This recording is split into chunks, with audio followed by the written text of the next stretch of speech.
Il était une fois, dans un village d'il y a longtemps, un village où il était interdit de manger deux fois, un enfant nommé Louéba qui lui rêvait de manger deux fois. Eh bien, que va-t-il arriver à cet enfant-là? Va-t-il parvenir à manger deux fois et à assouvir sa faim?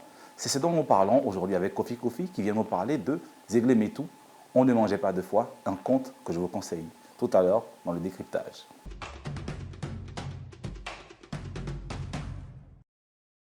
Bonjour Kofi Kofi. Bonjour, je descends. Je suis très content de vous recevoir. Je vous vois partout défendre le conte comme vous le pouvez, au village, dans les villes. J'espère que vous êtes heureux d'être avec nous sur ce plateau pour parler de conte. Le plaisir est partagé. Parler du conte, c'est tout un plaisir également tout le temps. D'ailleurs, je viens de parler du conte il y a juste 3 jours. Juste 3 jours, ça tombe bien. On continue à parler du conte aujourd'hui. On parlera de Zéglémétou, On ne mangeait pas deux fois. Mais avant de parler de ce conte, mettons les pieds dans le plat, provoquons. Le conte est-il une espèce littéraire en voie de disparition? Euh, on est tenté de dire que le conte est une espèce, un genre littéraire en voie de disparition, vu les conditions de son émission qui sont en train de disparaître. D'ailleurs, c'est tout ce qui a entouré le projet du Festival de contes, dont je suis l'initiateur de la Maison du conte de Kringabo et de cette collection, Compter les soirs d'Afrique, pour remettre le conte en selle. Mais de l'autre côté, on voit également qu'il y a de nombreux festivals de contes qui sont en train de se mettre en place, autant en Côte d'Ivoire qu'à travers l'Afrique. Donc il y a un regain pour le conte qui est effectivement dû au fait que le conte est menacé. Mais je pense qu'avec les efforts conjugués, on pourra sauvegarder quelques-uns des textes de, de ce riche patrimoine traditionnel qu'est le conte. Je n'aime pas dire patrimoine africain parce que tous les peuples du monde ont des contes, contrairement à ce que les gens pensent. J'entends des gens dire le conte africain, le conte africain, le conte en Afrique. Oui, le conte en Afrique, c'est un conte, mais aussi le conte à travers le monde. La France connaît ses contes, la Russie a ses contes, l'Allemagne a ses contes, les Indiens ont leurs contes, parce que le conte fait la première manifestation intellectuelle de l'homme.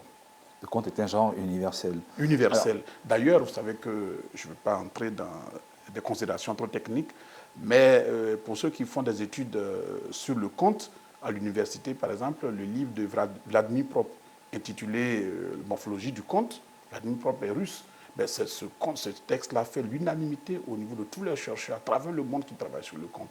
C'est donc dire que le conte n'est pas une réalité purement africaine, le conte est un genre universel. alors, quelles seraient les causes de cette probable disparition du conte, en Côte d'Ivoire en particulier, pas dans le monde? Bon, la Côte d'Ivoire ne sort pas du monde. Les causes de la disparition du conte en Côte d'Ivoire sont pratiquement les mêmes un peu partout. Moi, j'indexe, contrairement à ce qu'on peut penser, l'école. Parce que l'école a rompu la chaîne de transmission du conte. Autrefois, comment on transmettait le conte? Le soir, quand on est revenu des champs, le vieillard, qui peut être l'oncle, qui peut être la tante ou le cousin, réunit les enfants autour du feu pour leur dire les contes. Parce que le conte ne s'enseigne pas à l'école. Le conte se transmet comment? Par le processus écouter, retenir et dire. Écouter, retenir et dire. Et à quel moment on écoute le conte? C'est le soir autour du feu. Or, avec l'école, le soir, l'enfant n'a plus le temps d'aller s'asseoir Mais à côté de son est-ce qu'au grand-père. final, il ne faudrait pas changer le mode de transmission du conte? Mais Pourquoi le feu, justement, forcément? justement, Pourquoi pas la télévision? Pourquoi pas le mais, salon, la mais, table mais, à manger? mais justement, est-ce que le père lui-même, prenons là une ville comme Abidjan, vous travaillez, je prends un exemple tout bête, vous travaillez à Cocody, vous habitez Yopougon, le soir pour rentrer, vous passez 2h30 sur la route. Vous arrivez à la maison, les enfants dorment.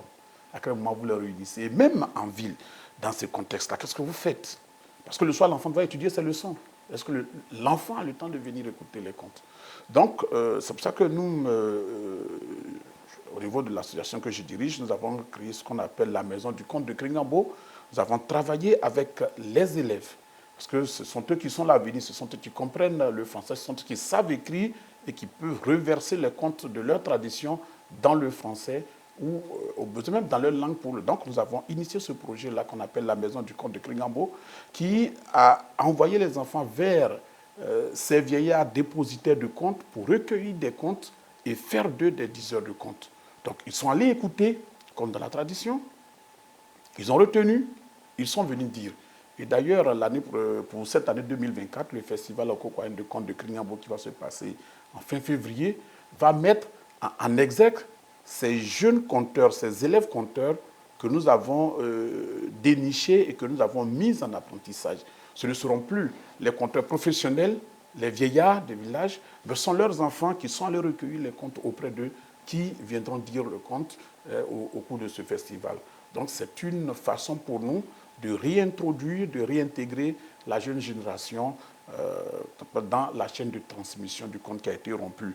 D'abord par, je le dis, par la scolarisation, ensuite par les nouveaux modes de distraction que sont, si on veut remonter dans l'histoire, le phonogramme, après le magnétophone, puis la télévision, et puis aujourd'hui Internet et les téléphones, comment on appelle ça, Android, qui permettent à l'enfant de s'éloigner, de se mettre seul, il n'a même plus besoin des parents. Voyez. Donc il faut trouver un moyen d'expliquer à l'enfant ou aux enfants que le conte n'est pas de la sorcellerie, contrairement à ce que certains pensent. Il faut trouver les moyens de leur expliquer que le conte est un moyen d'apprentissage et que l'apprentissage du conte obéit aux mêmes critères, au même processus que les cours qu'ils apprennent à l'école. Et c'est aussi un moyen d'apprentissage de la langue, c'est un moyen d'apprentissage de la socialisation d'un certain nombre de phénomènes. Donc, quand vous avez expliqué ça aux enfants et qu'ils ont compris, ce sont eux-mêmes qui s'intéressent désormais aux contes et qui vont les recueillir. Et nous avons vécu cette expérience. Peut-être également trouver le moyen de faire comprendre aux conteurs que le conte peut également se faire sur les réseaux sociaux. On ne sait jamais. Mais trêve de généralité. Kofi, on en reparlera tout à l'heure. C'est peut-être parce que je ne connais pas bien les réseaux sociaux et les TIC que je n'arrive pas encore à sauter. Il va falloir trouver une solution. J'espère que j'aurai quelqu'un au sorti d'ici qui... On verra bien, okay. On en reparlera. Merci, alors. Voilà. Trêve de généralité. Oui. Entrons dans votre conte. Vous débutez par une chanson. On le voit, on le sait. D'où vient, assez rapidement, oui. Ce lien intime entre le conte et la chanson? Je ne sais pas comment expliquer ça. C'est comme si on me demandait d'où vient la description dans un récit. Le conte existe de deux façons en Afrique. Il est entièrement récit, narré, ou bien il est narré et il y a des séquences qui sont portées par des chants. Donc, c'est ce qui se passe là, dans ce conte-là. Mais il faut faire attention, il y a deux types de chants dans ce texte. Il y a le chant introductif de la veillée de conte. Ce sont les deux premiers chants parce que dans toutes les cultures, il y a une formule ou une technique pour ouvrir la veillée ou la soirée de conte. Donc, dans mon sous-groupe Baoulé, ce sont ces deux chants-là. Et puis, il y a les chants internes au conte. Les chants internes au conte sont différents des chants d'introduction du conte. Et chaque conte qui a un chant, chaque fois aura un chant différent du chant d'introduction. Là, par exemple, on peut essayer le chant. On le fera peut-être pour fermer l'émission. Hein. Oui. Je sais que vous nous gratifierez d'une très belle chanson d'ailleurs. Oui. Alors, ce conte, je le disais à l'entame de cette émission, c'est l'histoire de Loéba. Oui. Loéba qui est atteint de Pian, donc qui est pianique, oui. Une maladie. Donc, il a donc des plaies, des pustules. Oui, c'est une maladie qui n'existe plus. Aujourd'hui, je crois que tous ceux qui sont nés après 1970 ne connaissent plus le pian, mais ça existe, c'est une maladie qui a vraiment causé du tort dans l'ancien temps. Et donc, celui qui a beaucoup de pian sur lui, dans le conte tel qu'il était dit par la tradition, il s'appelait Loéba, c'est-à-dire celui qui a beaucoup de pian sur donc, lui. Loéba, du pian. Dans ce village, il est interdit de manger 2 fois parce qu'un oui. génie viendrait évidemment assassiner celui qui le ferait. Oui. Loéba, lui, il veut manger 2 fois. Oui. Mais avant de venir à l'intrigue ou à l'aventure de Loéba, cette histoire est racontée par le grand-père, par un grand-père. Pourquoi faire du grand-père le narrateur de ce conte?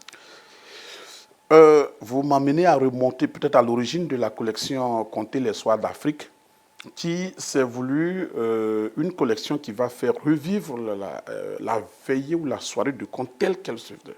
La plupart des traditions de contes que j'ai connues se contentent de réciter ou traduire le conte. Mais comment se fait le conte? Dans quelles conditions? Qui y est? Qui fait quoi? C'est ce que cette collection-là permet de faire vivre. Et donc là, donc vous allez voir les commentaires des spectateurs, des spectateurs auditeurs, un qui va peut-être avoir une réaction par rapport à quelque chose qui a été dit là, ou ainsi de suite. Et là, Donc, dans ce contexte-là, je me suis placé dans la position du vieillard ou du grand-père qui réunit le soir autour du feu ses petits-enfants. Et donc, c'est lui qui leur dit le conte. Donc, c'est pourquoi, et bon, là, effectivement, on voit le processus de transmission du conte tel que c'est fait traditionnellement par un vieillard et ses enfants et ses petits-enfants ou ses neveux ou ses cousins.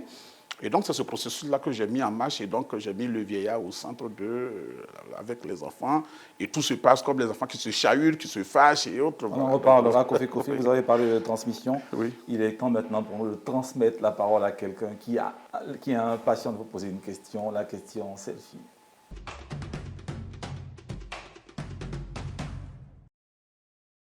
Bonjour, moi c'est Memel Michael. J'ai lu votre œuvre et je voudrais savoir que signifie Zeglemetou. Zeglemetou fonctionne comme une formule magique. Ça n'a pas de signification particulière en baoulé, ça n'a pas de traduction, sauf si cela vient d'une langue qui a existé depuis l'origine du conte. Mais au final, Zeglemetou ne se traduira pas. C'est une formule comme ça, comme les formules magiques qu'on a dans les contes, comme les onomatopées. Formule magique, donc pas de sens. Pas de sens. Pas de sens. Donc on revient à l'OEBA, parce qu'on en parlait à l'instant. Donc l'OEBA, au final, il refuse de respecter l'interdiction qui a été évidemment édictée par le génie. Mais ses parents ne s'y opposent pas. Ils le laissent faire. Non, ses parents s'y opposent. Parce qu'en fait, il faut aller dans le fonctionnement du conte. On dit il était une fois dans un village. Mais à la fin, c'est généralisé parce que très souvent, le conte part d'un village, mais ce village-là est pratiquement comme le village d'origine où tout se passait. Et c'est pour ça qu'à la fin, on dit c'est grâce à l'EBA que... Attention, Voilà. on ne va pas dévoiler, mais Voilà. je reviens au ce que Oui, bon, pourrait donc, considérer comme oui, le on y parle. laxisme des parents. Oui, non, ce n'est pas un laxisme. Ils Le bas a mis la pression sur les parents. Parce que la mère tente de le dissuader. C'est un enfant. C'est un enfant. Et il sait très bien qu'on ne mange pas deux fois, que si on mange deux fois, le génie vient et il vous tue. Mais ce jour-là, il a mangé une première fois, il a ressenti le besoin. Regardez bien ce qu'il dit au père. Mais c'est un enfant. Oui, mais c'est un enfant, je suis d'accord. Mais regardez l'argument qu'il sort. Mais quelle différence y a-t-il entre manger, être rassasié et mourir de faim avec les intestins déchirés? Le père ne peut pas lui opposer d'argument. Kofi, l'OEBA ne serait pas mort de faim puisqu'il aurait mangé le lendemain. Mais justement, est-ce qu'on ne pourrait pas dire que l'OEBA Oui. est simplement un enfant qui est impoli, qui n'est pas sage? Non, pas tout à fait ça. Non, ce n'est pas le cas. Ce n'est pas le cas. Mais au contraire, le conte s'exploitera d'une autre façon. Il faut voir la fin. On parlera pas de la fin, on garde la fin pour les lecteurs. Oui. Mais les enfants ont une utilité sociale et souvent ils peuvent nous amener à régler des problèmes pour lesquels on n'a pas pensé à eux. C'est le cas de l'EBA. Peut-être qu'on mettra l'EBA dans le conte des héros, plutôt. Héros, mais leur Anti-héros. personnage dont l'héroïsme passe par le non-respect de la parole des parents. Mais est-ce que vous trouvez que l'interdiction du génie est légitime?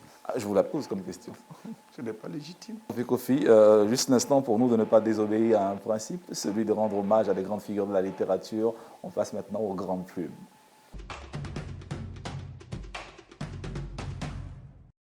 Véronique Tadjo, née le 21 juillet 1955 à Paris, est une écrivaine franco-ivoirienne, auteure de poèmes, de romans, d'ouvrages pour la jeunesse qu'elle illustre elle-même. Outre ses interventions d'illustratrice, elle se consacre également à la peinture.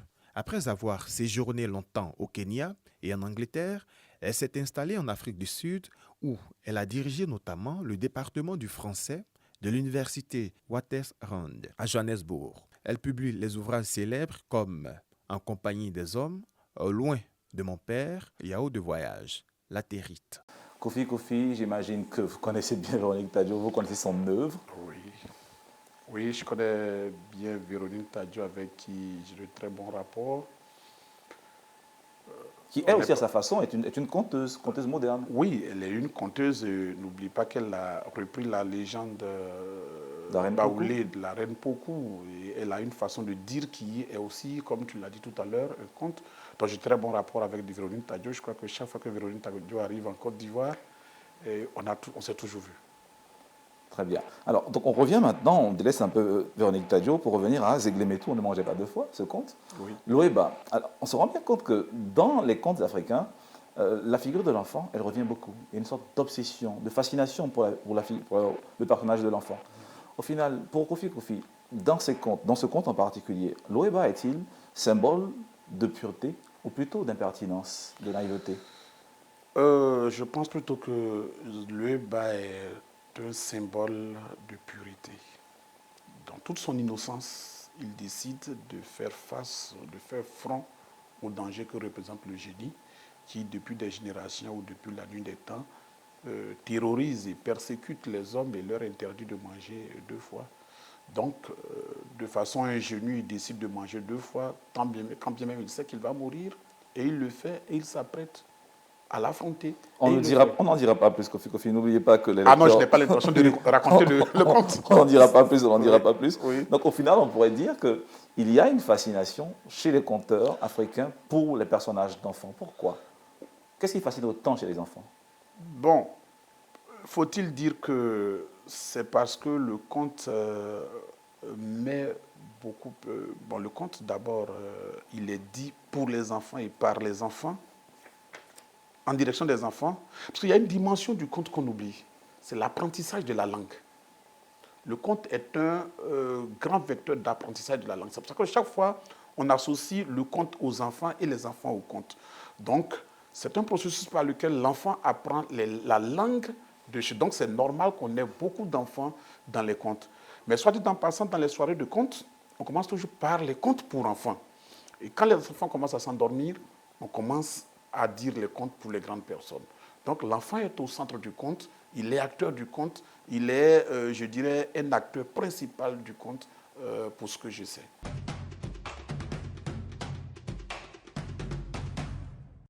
Kofi Kofi, j'ai pris beaucoup de plaisir à vous écouter. Une dernière question pour finir, une dernière, peut-être la plus importante, vous me direz. Je vais d'abord lire un extrait de Zeglemetou. Alors, c'est un enfant qui parle. C'est cela qui fait le bon conte. Il nous égaie, mais il nous apprend de nombreuses choses. Il rend intelligent. Aujourd'hui, en 2024, est-il possible pour le conte d'être encore pédagogique au regard de notre système éducatif? Absolument, le conte conserve toute sa vertu pédagogique. Et je crois que l'enfant, par la suite, dira, il nous rend intelligents. Mais c'est quoi l'intelligence? C'est la question. C'est le développement des facultés mentales. Or, qu'est-ce qui amène le développement des facultés mentales? C'est le fait d'emmagasiner suffisamment d'informations, d'expériences de vie. Mais quand on lit, qu'on dit que le livre rend intelligent, c'est quoi? C'est avoir lu plusieurs œuvres, plusieurs textes de plusieurs auteurs, c'est d'avoir dialogué avec plusieurs auteurs. Mais quand vous écoutez plusieurs contes, c'est aussi le même dialogue, seulement que c'est à l'oral, avec plusieurs auteurs, plusieurs conteurs. Donc le conte vous fournit suffisamment d'éléments pour faire face à la vie. La même théorie, la même imagination qui est à l'œuvre dans le roman, dans la littérature écrite, c'est la même fiction, la même imagination qui est à l'œuvre dans le conte. Et d'ailleurs, il me plaît de dire très souvent que le roman ou la littérature provient du conte. Bon, historiquement, on peut l'expliquer parce que le premier texte littéraire de l'humanité lui-même, c'est un texte oral. Le deuxième, ou pour parler, le premier de l'Occident, l'Iliade et l'Odyssée d'Homère, ce sont des contes. Mais quand on parle de fiction, est-ce qu'il y a meilleure fiction il y a meilleure fiction que dans le conte? La fiction qui a l'œuvre dans le roman, c'est cette fiction-là qui a l'œuvre dans les contes. Donc c'est le conte qui a fondé le roman, c'est le conte qui a fondé l'imagination. Donc les mêmes vertus des textes écrits sont ceux des textes oraux. Donc le conte a encore sa dimension pédagogique qui est très actuelle et qui peut être... Nous sommes d'ailleurs en train d'expérimenter quelque chose. Nous souhaitons pouvoir avoir les moyens pour poursuivre cette expérimentation avec la maison du conte de Kringambo. Et au début de cette émission, j'ai dit que le processus d'apprentissage du conte est le même processus que celui que nous mettons en œuvre dans les classes et à l'école. On écoute, on enregistre et on restitue. Mais quand on va à l'école, c'est la même chose. On écoute le professeur, on enregistre et après on restitue. Au conte, on écoute le vieillard ou l'oncle, on enregistre et après on restitue. C'est la même procédure. Donc le conte peut être exploité pédagogiquement et il a les mêmes vertus. Et un enfant qui dit bien les contes, qui développe sa mémoire, peut effectivement mettre ce processus-là au service de l'apprentissage à l'école. Merci Kofi pour tous ces efforts consentis à l'égard du conte, de la survie de cette espèce littéraire que vous dites en voie de disparition. On espère vous recevoir très bientôt pour parler encore de notre conte. Merci, je voudrais vous remercier à mon tour de l'opportunité que vous me donnez de parler du conte et d'un certain nombre de projets que je veux autour de ce genre littéraire qui est fascinant, qui est plein d'enseignements, plein de sagesse et qui mérite d'être en tout cas réactivé pour sauvegarder quelque chose qui est en train de disparaître. Pas le conte, mais la culture elle-même qui est en train de disparaître. Je vous en prie. Merci.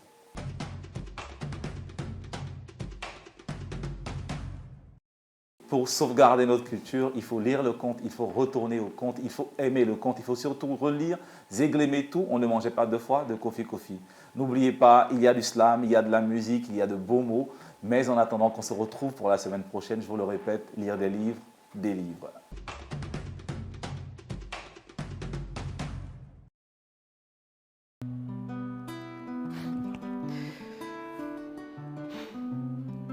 A cappella.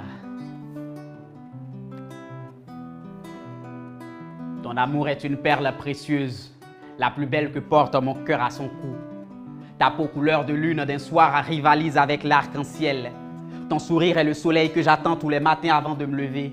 Tes bisous sur mes joues forment un imperméable. Tant que tu ne pleures pas, jamais je ne serai mouillé. Je le sais, je ne te l'ai jamais dit mon autre moi, car l'amour se chante a cappella. A cappella. L'amour se chante a cappella, l'amour se chante a cappella, l'amour se chante a cappella. L'amour se chante a cappella, l'amour se chante a cappella, l'amour se chante a cappella. Avec toi, j'ai marché dans des vagues de mer sans craindre un voyage à souterrain. Avec toi, j'ai marché dans le volcan sans craindre le regard du toucan. Avec toi, j'ai cultivé dans le désert les fruits de nos plus savoureux desserts. Ton cœur est un recueil de poèmes, le seul qu'il reste, celui sans lequel la nature serait sans vers, celui dans lequel je puiserai mes plus beaux vers pour stabiliser le climat. Ma Vierge, ma page blanche, laisse-moi te confier le vide de ma voix, l'écho de mon silence. Sans toi, oui, sans toi, mes vers sont hâtés d'asthme. Je le sais, je ne te l'ai jamais dit, mon autre moi, car l'amour se chante a cappella. A cappella.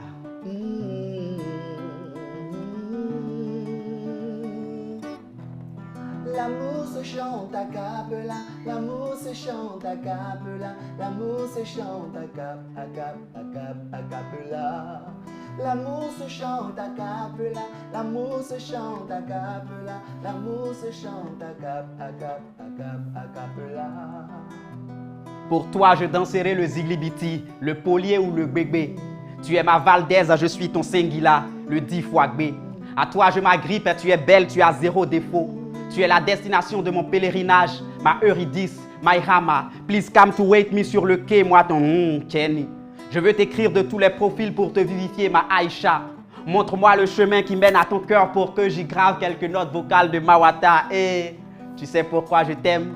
Tu sais pourquoi je ne t'ai jamais dit je t'aime? L'amour n'aime pas le bruit. Il y a plus d'amour dans un silence, plus de je t'aime dans un sourire que dans 1000 billets de banque. Il y a les points plus loin, si Camon les mentir. L'amour se chante à cappella. L'amour se chante à cappella, l'amour se chante à cappella, l'amour se chante à cappella. L'amour se chante à cappella, l'amour se chante à cappella, l'amour se chante à cappella. A cappella, a cappella. A cappella. Maman Andy Sidibé, maman Sita Sidibé, maman Flora Niagno, l'amour se chante a cappella. Maman Daniel Siagbeo, maman Maï Koulibaly, maman Tanon Lorao, l'amour se chante a cappella. Clamant Boutique, la reine du soleil levant, à mes mères NJ et KTM, l'amour se chante a cappella. A cappella.